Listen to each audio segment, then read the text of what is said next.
everybody I work with was very close to Frank. I've known Frank since I was in eighth grade, and we're very close to each other. He was the godfather to my nieces, and I was lucky to be there when he passed. And The world of reality television was forever changed when news broke of Frank Fritz's passing. The beloved American pickers star who spent over a decade hunting for treasures across America's back roads left behind a legacy that touched millions of fans. But what exactly happened during Frank's final hours? What were his last moments like? And who was by his side when he took his final breath? Today, we uncover the untold story of Frank Fritz's last day on Earth. A day filled with unexpected moments, emotional reunions, and finally, peace. Frank Fritz's story was one of passion, friendship, heartbreak, and ultimately redemption. For years, he had battled numerous health conditions, from the debilitating effects of Crohn's disease to the devastating stroke that changed his life forever in July 2022. But despite the challenges he faced, Frank maintained his signature humor and love for collecting right until the end. Those closest to him say that even in his weakened state, his eyes would light up when discussing vintage motorcycles or unusual antiques. The passion never left him, even as his body began to fail. The final chapter of Frank's life began on an ordinary September morning at the Iowa Rehabilitation Facility, where he had spent his final months. The staff had grown fond of the former television star, describing him as kind and gracious despite his difficult circumstances. Several nurses later revealed that Frank never complained about his condition, even on his worst days. "He always had a story to tell," said one caregiver who spent considerable time with him.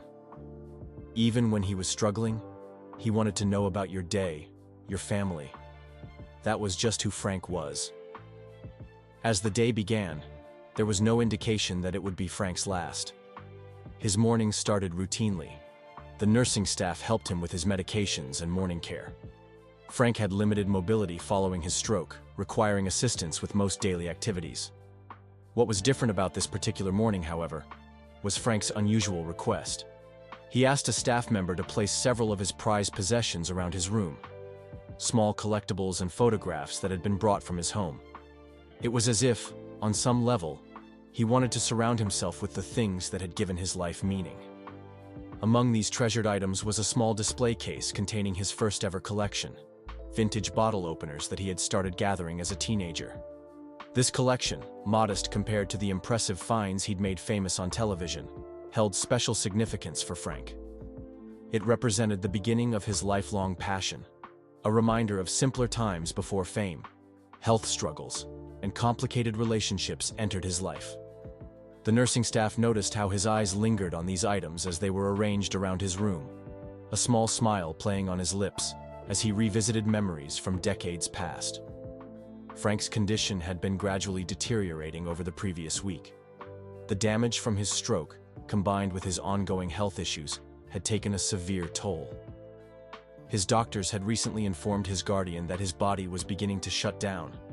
The man who once traversed the country in search of rusty gold was now confined to a specialized medical bed, his adventures limited to the memories he shared with visitors and staff. Yet those who saw him that morning noted he seemed unusually peaceful, perhaps resigned to what was coming. His breakfast that morning was simple: applesauce and tea, all his weakened system could tolerate. According to his regular nurse, Frank had been having difficulty eating solid foods for several days, another sign of his declining health. Still, he insisted on trying to feed himself that morning, maintaining what little independence he could. It was a small act of defiance against his failing body, characteristic of the determination that had defined much of his life and career. Mid-morning brought an unexpected visitor, a former colleague from American Pickers who had remained in touch despite Frank's departure from the show. This friend had driven over 3 hours to see Frank, bringing with him an old motorcycle magazine and a small antique oil can similar to ones they had found together years earlier. According to staff, Frank's face lit up when his friend arrived. For nearly 2 hours, they reminisced about their adventures on the road, the incredible finds they had uncovered together, and the characters they had met along the way. The visitor later shared that during this conversation, Frank seemed more lucid and engaged than he had been in weeks. They laughed about a particularly memorable pick in Tennessee, where they had discovered a rare Indian motorcycle buried under decades of dust in an old barn. Frank recalled the details with surprising clarity.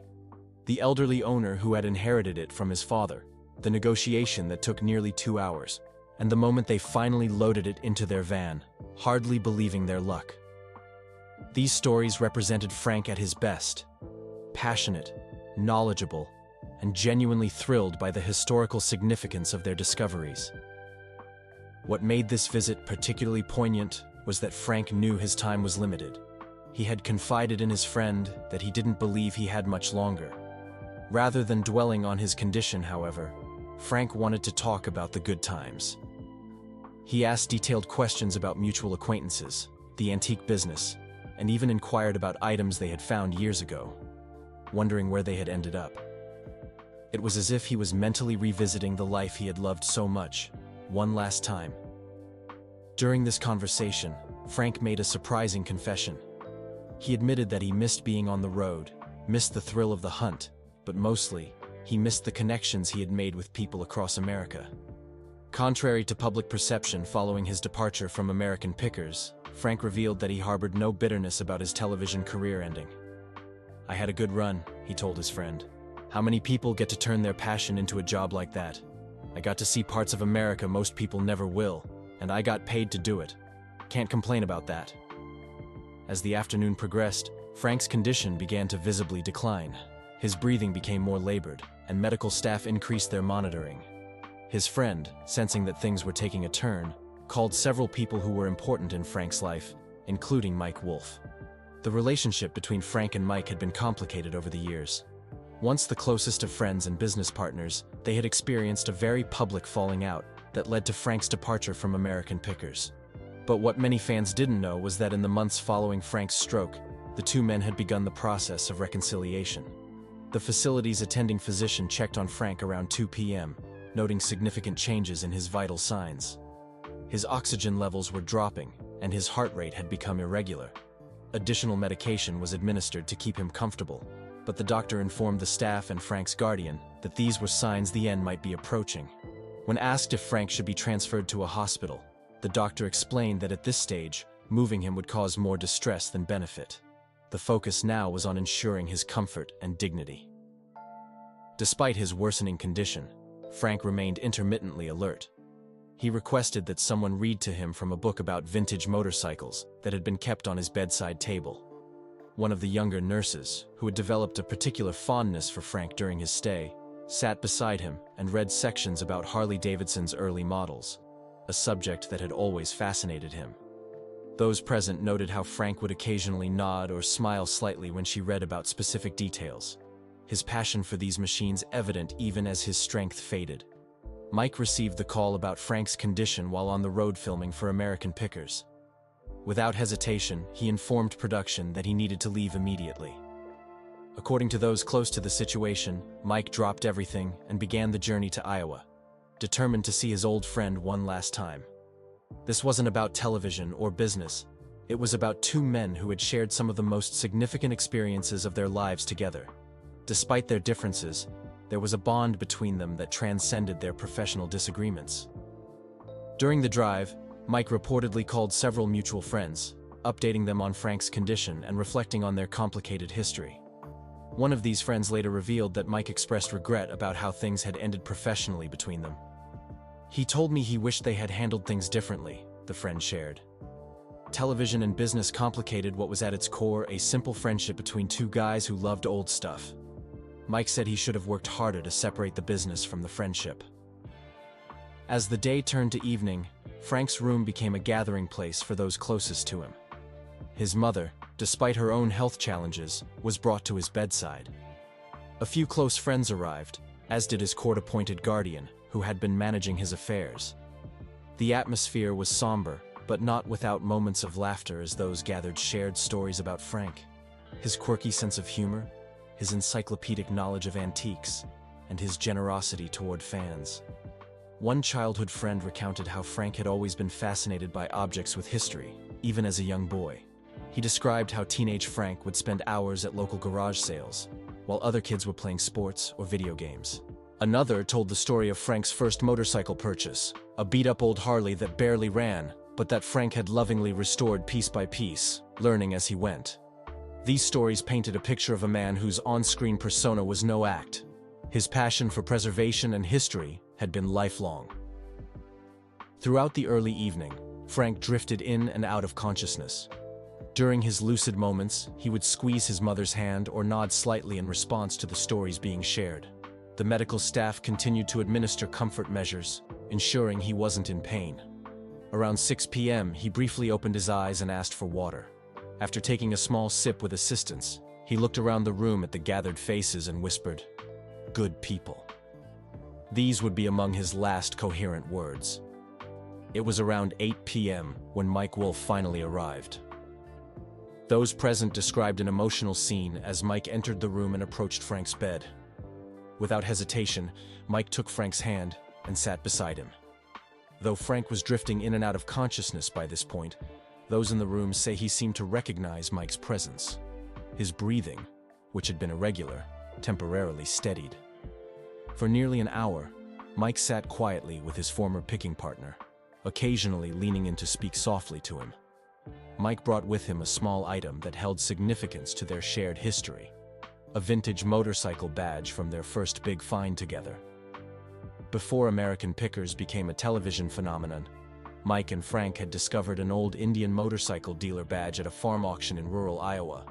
It was a rare piece that had cemented their partnership and foreshadowed the success they would later achieve together. Mike placed this badge in Frank's hand, closing his fingers gently around it, a tangible symbol of the journey they had shared. What exactly was said between the two men remains private, but those close to Mike have indicated that he wanted Frank to know that their friendship had meant everything to him. He thanked Frank for the adventures they had shared and assured him that his legacy would live on. In those quiet moments, years of complicated history faded away, leaving only the core of their friendship. Two guys from Iowa who shared a passion for history and the stories behind forgotten objects. Around 9:30 p.m., a moment occurred that those present describe as remarkably moving. Frank, who had been mostly unresponsive for some time, suddenly opened his eyes and focused clearly on Mike. He squeezed Mike's hand and managed a small nod. No words were exchanged, but those witnessing the interaction felt they were seeing a wordless reconciliation, an acknowledgement of a friendship that had weathered storms but ultimately endured. Shortly after this moment, Frank slipped back into unconsciousness. As the night progressed, it became increasingly clear that Frank was slipping away. The medical staff prepared everyone for what was coming, explaining that Frank's organs were failing and that it was only a matter of time. His mother held his hand on one side while Mike remained on the other. Friends gathered at the foot of the bed, forming a circle of support around the man who had touched so many lives with his knowledge, humor, and authenticity. The room was kept dimly lit, with Frank's favorite music playing softly in the background. Classic rock from the 60s and 70s that had often accompanied him on long drives across America's heartland. Someone had brought in a small vintage oil lamp, similar to items Frank had often picked up on the show, and its gentle glow added to the peaceful atmosphere. As midnight approached, the medical staff checked his vital signs and confirmed what everyone could see. Frank was in his final hours. Family members took turns sitting beside him, sharing quiet words of love and reassurance. Mike stepped out occasionally to make calls, ensuring that people who cared about Frank were updated. During one of these calls, Mike reportedly told a mutual friend, "We're all here with him. He won't be alone. We're making sure he knows how much he meant to all of us." It was a promise kept to a man who had feared being forgotten as his health declined and his public presence faded.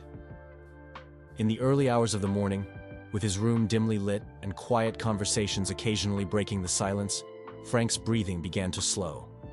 The medical staff checked his vital signs more frequently, confirming what everyone knew was happening. Mike, who had stepped out briefly to make a phone call, returned to the room just in time. According to those present, Frank took several slow, labored breaths, and then was still. The doctor confirmed what everyone knew. Frank Fritz had passed away. The room fell silent for several minutes as the reality sank in. Mike, visibly emotional, stayed by Frank's side for some time before finally standing and embracing Frank's mother. There were tears, but also a sense of relief that Frank's suffering had ended. He had fought hard for over 2 years since his stroke, enduring physical therapy, numerous medical procedures, and the loss of his independence. Now, finally, he was at peace. One staff member who had been particularly close to Frank during his time at the facility later shared a touching observation. In the moments after Frank passed, she noticed that his expression had changed. The strain and tension that had marked his features in recent months had smoothed away. "He looked peaceful," she said. "He looked like himself again, like the Frank I'd seen in photographs from his picking days, relaxed and at ease." In the hours following Frank's passing, word began to spread among those who had known him. Former crew members from American Pickers, antique dealers who had done business with him over the years, and collectors who had welcomed him into their homes all began sharing memories and expressing condolences. What became immediately clear was just how many lives Frank had touched during his time on television and throughout his collecting career. By dawn, small groups of fans had already begun gathering outside the facility, having heard the news through social media or local reports. They brought flowers, handwritten notes, and even small antiques as tributes. Many shared stories of meeting Frank at events or at his shop, describing his generosity with his time and knowledge. Though Frank had been out of the public eye for years, the outpouring of grief demonstrated the lasting impact he had made on people who shared his passion for America's forgotten treasures. Mike Wolfe, who had remained at the facility until dawn, was the one who eventually shared the news with the world. His statement was brief but heartfelt, acknowledging the complicated nature of their relationship while emphasizing the deep bond they had shared. "I will miss my friend every day," Mike wrote. "We had our differences, but when it mattered most, we found our way back to the friendship that changed both our lives forever." Mike later revealed a poignant detail about those final hours. In Frank's room, among the personal items he had requested to have around him, was a photograph of Mike and Frank from their early days together, before American Pickers had made them famous. It showed two young men standing proudly beside a vintage motorcycle they had discovered, their faces reflecting the pure joy of the find. This photograph, Mike suggested, indicated that despite their public falling out, Frank had always valued their friendship and the passion they had shared. What many fans don't realize is that Frank had actually prepared for this moment. Months earlier, when he still had more lucidity, he had discussed with his guardian what he wanted to happen after his death. Frank had requested a private funeral service with only close friends and family. No cameras, no publicity, just the people who knew the real Frank Fritz, not just the television personality. He also asked that some of his personal collection be donated to museums, where others could appreciate the history he had spent his life preserving. Among his specific requests was that he be buried with several small antiques that held particular significance to him. A vintage pocket watch that had belonged to his grandfather, a rare motorcycle key from a Harley he had restored in his youth, and a small metal badge from the fire department where he had worked before his television career. These items represented the different chapters of his life, the journey that had taken him from a curious child to a fire safety inspector to a nationally recognized expert on American antiques. The final 24 hours of Frank Fritz's life revealed the true essence of who he was, not just the picker seen on television, but a man who valued relationships, who found joy in objects that told America's story, and who faced his final challenges with dignity and grace. Despite the physical limitations that defined his final years, those who were with him in those last hours described a man who had made peace with his journey. In the days following Frank's death, his antique shop in Savannah, Illinois became an impromptu memorial site. Fans left flowers, notes, and even small antiques as tributes. Many shared stories of brief encounters with Frank over the years, how he had taken time to chat with them, sign an autograph, or share knowledge about their own collectibles. It became increasingly clear that Frank's impact extended far beyond the television screen. One particularly touching tribute came from a young man who explained how watching Frank on American Pickers had inspired him to pursue a career in historical preservation. "Frank made me see that old things matter, that preserving history isn't just academic, it's personal and passionate," he wrote in a note left at the shop. "He showed that you don't need formal education to be an expert. You just need curiosity and respect for the past." Mike Wolfe, honoring his friend's wishes, helped ensure that Frank's funeral remained private and dignified. Only about 40 people attended the service. which featured several of Frank's favorite antique motorcycles displayed near his casket. The eulogies focused not on his celebrity status, but on his passion for preservation, his loyalty to friends, and his resilience in the face of health challenges. Mike spoke briefly, acknowledging their complicated history, while emphasizing that in the end, what mattered most was the bond they had shared through their mutual love of picking.